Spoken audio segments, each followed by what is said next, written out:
la question, est-ce Gog ou Armageddon? Là, je ne veux pas que vous puissiez mélanger un peu les choses, parce qu'aujourd'hui, il y a beaucoup d'interprétations qui se font à partir des versets bibliques au sujet des différentes guerres. D'abord, vous devez comprendre que selon la Bible, de manière prophétique, il a été prophétisé 4 guerres qui allaient se dérouler sur la terre et qui allaient pousser toute l'humanité dans un conflit mondial. Il est dit ici dans le livre d'Apocalypse, le chapitre 7, à partir du verset 1er. Après cela, je vis 4 anges debout aux 4 coins de la terre. Ils retenaient les 4 vents de la terre afin qu'il ne soufflât point du vent sur la terre, ni sur la mer, ni sur aucun arbre. Ici, quand la Bible annonce des vents et montrant qu'il y a 4 anges qui maintiennent ces 4 vents, ce n'est pas l'oxygène que nous respirons. Les vents dans la Bible représentent des guerres, des conflits. Et la Bible parle de 4. Donc la Bible nous montre prophétiquement qu'il viendra 4 conflits mondiaux qui vont engager le monde entier, toutes les nations, dans une guerre, qu'on pourrait dire une guerre mondiale.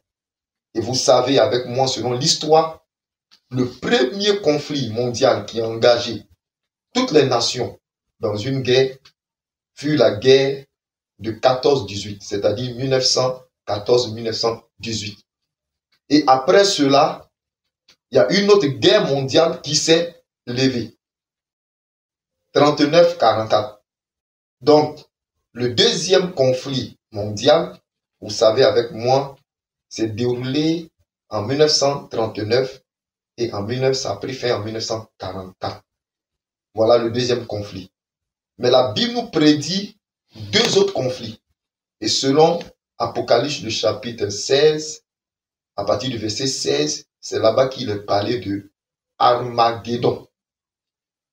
Armageddon sera le 3e conflit mondial. Donc, il y a eu le premier, 1914, ça a pris fin en 1918. Le deuxième, 1939, ça a pris fin en 1944. Et le troisième, nous ne savons pas quand il va débuter, mais la Bible le présente comme étant Armageddon. Maintenant, le 4e conflit mondial, la Bible le présente maintenant comme le conflit de Gog et Magog. Et cela se trouve dans Apocalypse, le chapitre 20. Voilà les 4 vents dont Dieu a eu à annoncer de manière prophétique, tiré du passage d'Apocalypse, le chapitre 7. Et même aussi, il en a parlé dans le chapitre 7 de Daniel. Si vous lisez dans le chapitre, il est parlé aussi des vents qui vont souffler sur la mer. Alors que la mer dans la Bible, selon Apocalypse, le chapitre 15 ou le chapitre 17, la mer représente les peuples, les langues et les nations. Donc voilà les 4 vents dont la Bible en parle. Donc, dans l'interprétation, beaucoup essayent de créer une confusion au sujet de ce que la Bible a annoncé. Il y a des gens qui placent Gog et Magog avant Armageddon. Il y a d'autres aussi qui placent Armageddon avant Gog et Magog. Mais si un autre conflit doit se lever encore, selon la Bible de manière prophétique, c'est la guerre d'Armageddon. Selon le chapitre 16 d'Apocalypse au verset 16.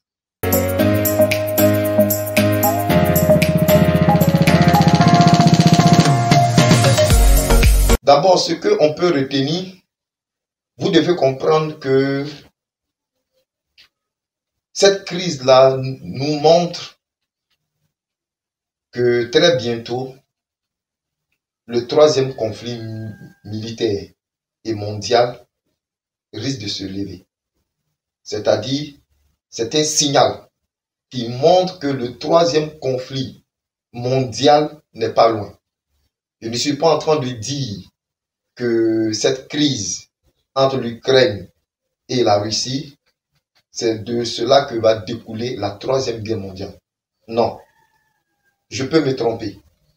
Je peux me tromper, mais je suis en train de vous faire comprendre que cette crise entre l'Ukraine et la Russie est un signal qui montre que le troisième conflit mondial n'est pas loin.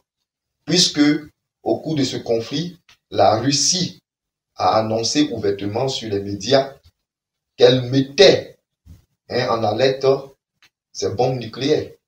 En sorte que si l'Occident essayait de s'ingérer, elle serait capable de répondre avec des armes nucléaires.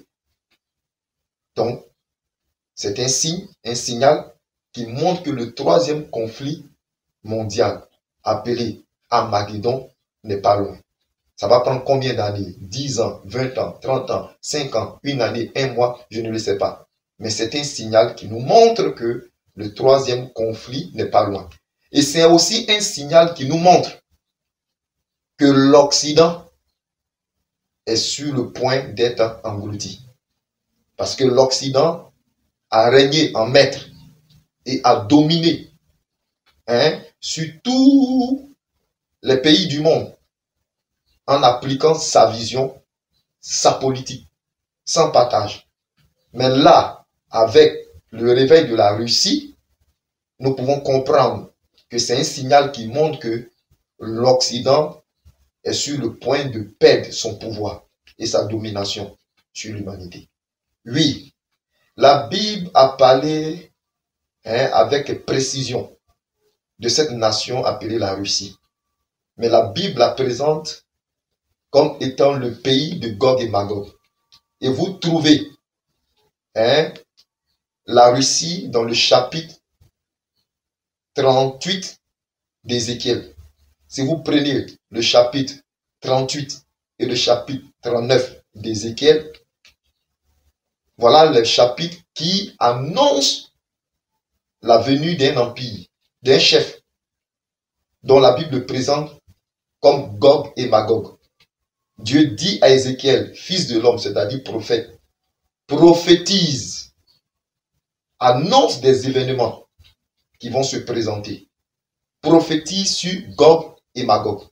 La Bible présente un personnage qui va descendre du septentrion, appelé Roche, prince de Roche, qui va descendre du septentrion, c'est-à-dire du nord. Géographiquement, quand nous prenons la carte mondiale, l'Europe se trouve au nord. Les États-Unis se trouvent à l'occident du monde.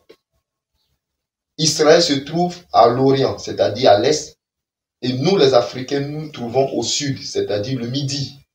Mais la Bible prophétise la venue d'une nation, le prince de Roche.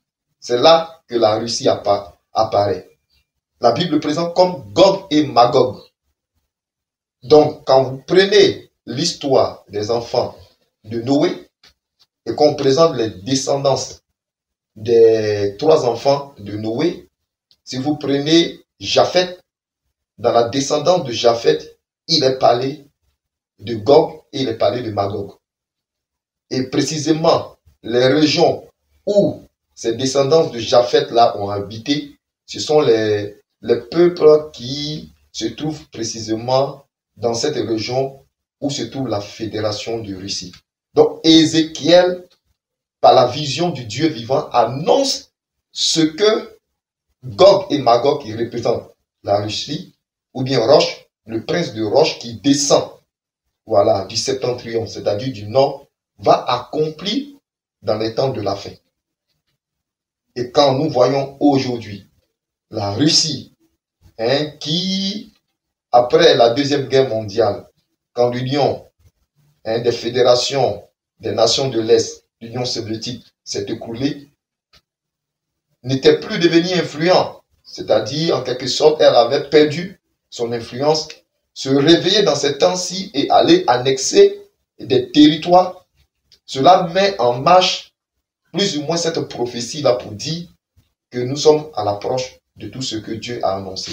Donc, la Russie, bel et bien, est annoncée dans la Bible dans Ézéchiel, le chapitre 37 et 38, comme un acteur majeur qui va conduire un jour notre humanité dans la troisième guerre mondiale appelée la guerre de Armageddon.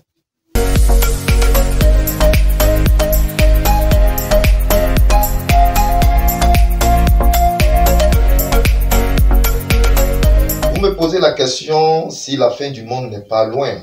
Je dirais oui. Mais je ne saurais vous donner l'heure et le jour où le monde prendra fin. Mais pour nous, les chrétiens, et pour nous, les serviteurs de Dieu, qui croyons à la Sainte Bible, tout le déroulement des événements que nous voyons aujourd'hui est un signe que nous sommes proches de la fin. Tout dernièrement, en 2019, à peine nous entrons en 2020, il y a une pandémie qui a secoué toute l'humanité. Et alors que les gens sont en train de se remettre vraiment de ce cataclysme et cette épidémie mondiale, voilà encore une guerre qui est en train de secouer l'Europe et qui amène l'humanité à retenir son souffle. Parce que nous ne savons pas du jour au lendemain ce qui peut arriver.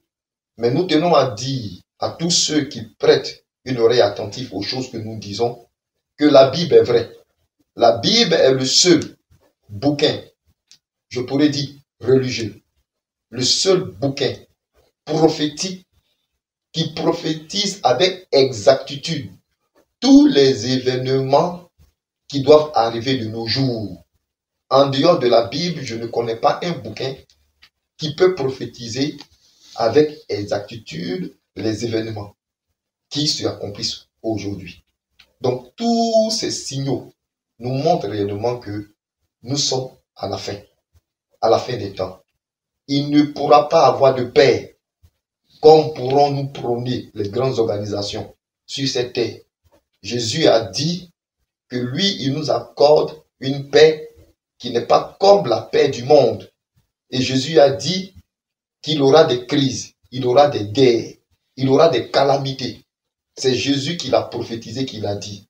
Il a dit les cieux et la terre passeront, mais mes paroles ne passeront pas.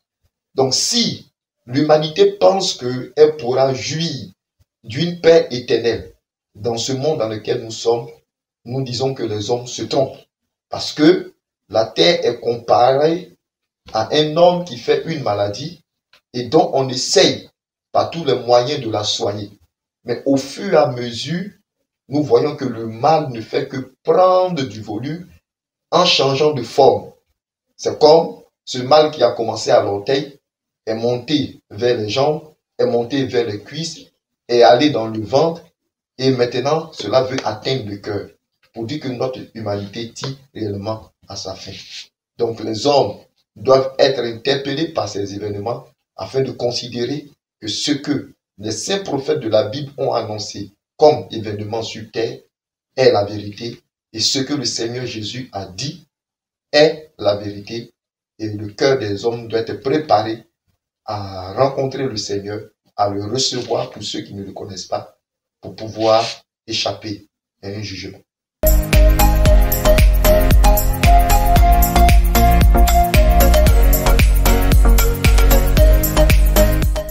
Bon, je pourrais dire que ces événements modernes qui sont rendus clairs par la prophétie doivent interpeller tout être humain, tout race, tout peuple qui vit sur la terre afin de réaliser qu'il y a un seul Dieu. Il n'y a pas trois dieux. Il n'y a pas quatre dieux. Il y a un seul Dieu qui a fait les cieux et la terre. Et selon le livre d'Ésaïe, il dit qu'il est le seul qui peut prédire un événement avec exactitude. Et ce qu'il dit ne faillit pas. Puisque la Bible dit que sa parole ne retourne pas à lui sans avoir accompli le but pour lequel elle est sortie. Alors cela doit interpeller tout homme qui ne le connaît pas à revenir au Créateur, à accepter la voie du salut au travers du Seigneur Jésus, car lui seul a fait l'expiation par son sang pour purifier et pour pardonner le péché de tout homme qui est prêt à se repentir afin de bénéficier de sa grâce. Car ces signes nous montrent qu'il n'y a pas d'issue pour notre monde. Alors si le cœur des hommes veut se repentir et le cœur des hommes veut revenir à Christ, alors ces personnes-là pourront entrer dans son règne. Parce que il a promis qu'il aura son règne sur terre. Mais ce règne-là ne peut pas venir aussi longtemps que le cœur des hommes n'est pas encore tourné vers lui.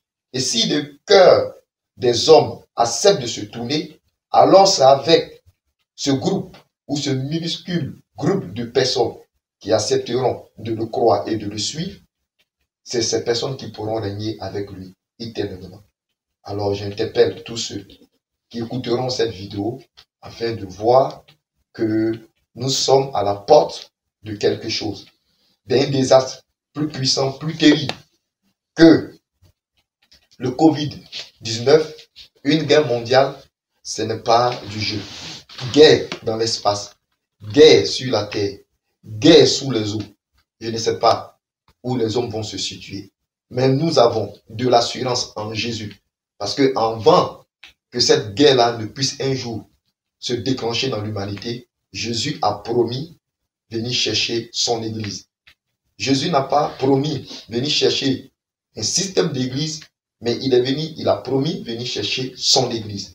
Ceux qui lui appartiennent réellement, ceux qui sont nés de son esprit, ceux qui vivent réellement dans une relation parfaite avec lui, dans une crainte profonde, et qui ont su se garder des souillures et des abominations de ce monde pour attendre leur époux. Parce que quand il fait la promesse, il accomplit. Il dit de deux qui seront dans un champ, je prendrai un, je laisserai l'autre. De deux qui seront couchés dans un lit, je prendrai un, je laisserai l'autre. De deux femmes qui seront en train de moudre le grain de maïs ou bien le grain de blé, je prendrai un et je laisserai l'autre. Et il a fait cette promesse-là de retirer son peuple, de retirer les véritables croyants avant que cette ruine soudaine ne puisse abattre sur la terre, appelée la troisième guerre mondiale. Alors je vous interpelle de venir à Jésus et d'y venir à moi et je reviendrai à vous. Et je crois que vous serez épargnés de tous ces désastres.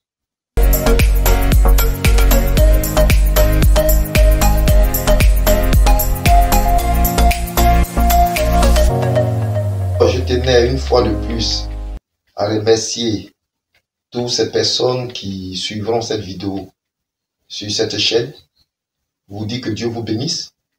En tant que serviteurs de Dieu, nous sommes là pour avertir le peuple, les hommes sur terre au cours de leur pèlerinage, pour dire qu'il y a un enfer à éviter et il y a une vie éternelle à recevoir gratuitement et le pardon de vos âmes.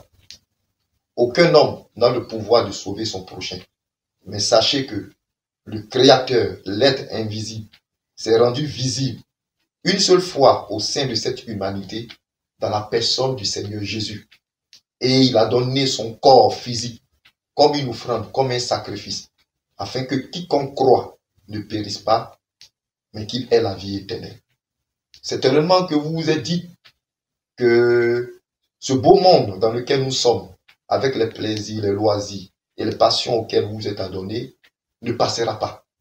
Mais je crois que chaque jour que nous vivons, avec les événements qui se déroulent au quotidien, amène l'homme à prendre conscience que cette humanité dans laquelle nous sommes, nous pensons que un jour, elle finira par prendre fin.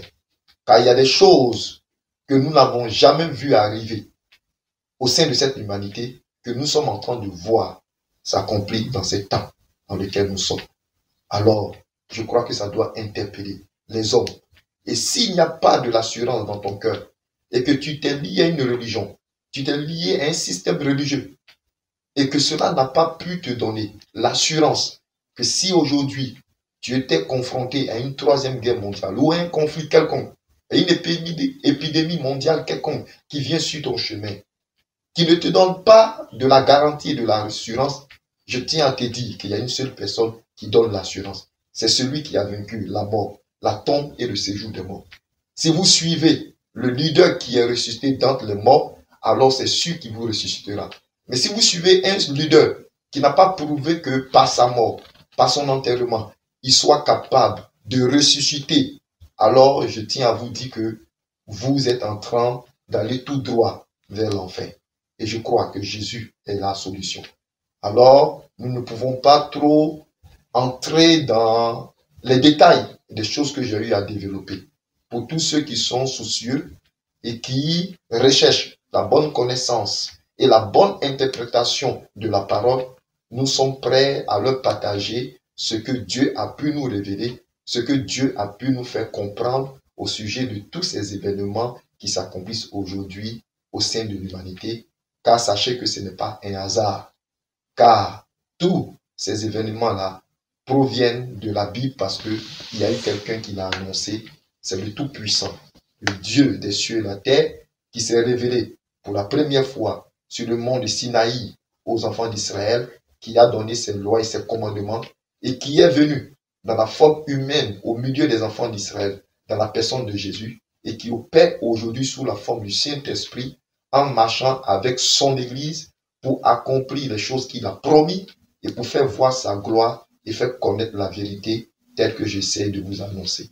Alors que Dieu vous bénisse. Pour tous ceux qui sont disposés, ils peuvent me contacter au 05 05 60 84 90